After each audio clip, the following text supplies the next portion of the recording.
Dear connection, today let me show you one important Power BI tricks that will help you in your project.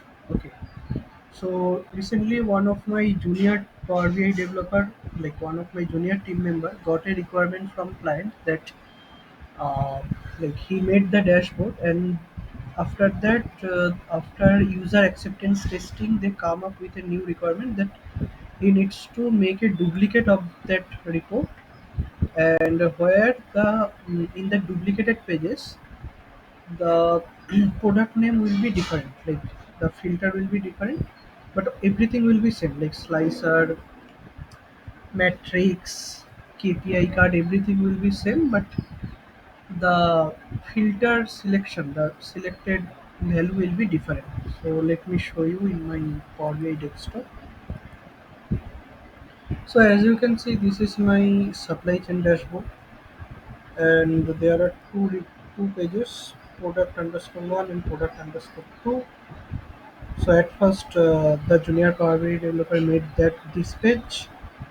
Then what he did is like he clicked on it and he clicked on duplicate. Then this page is created. Then he just renamed it. So first page will always select product one data, and second page is always select product two data. So let me select product. So all the things changes according to product two. It's fine. Now if I go to product one, see product one page also filtering with respect to product two, the previous page. This should not happen.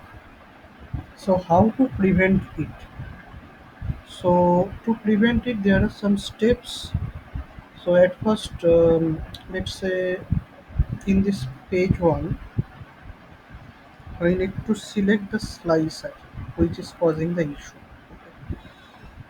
In that slicer, now I need to go to View tab. Then there is an option called Sync Slicer. You need to click on here.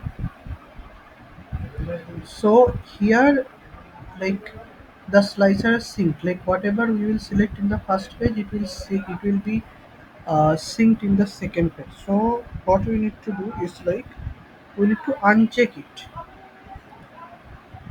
We need to uncheck it.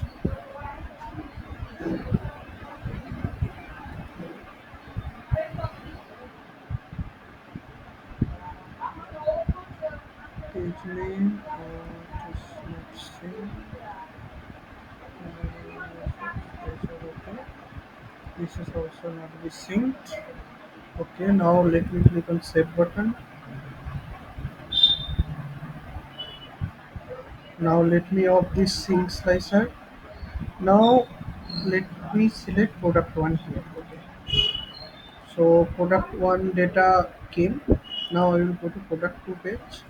Here, see here already product two is selected, and even after changing product one, nothing synced with respect to product one. So like this way you can solve this kind of issue. Okay. Thank you very much for watching this video. Bye bye.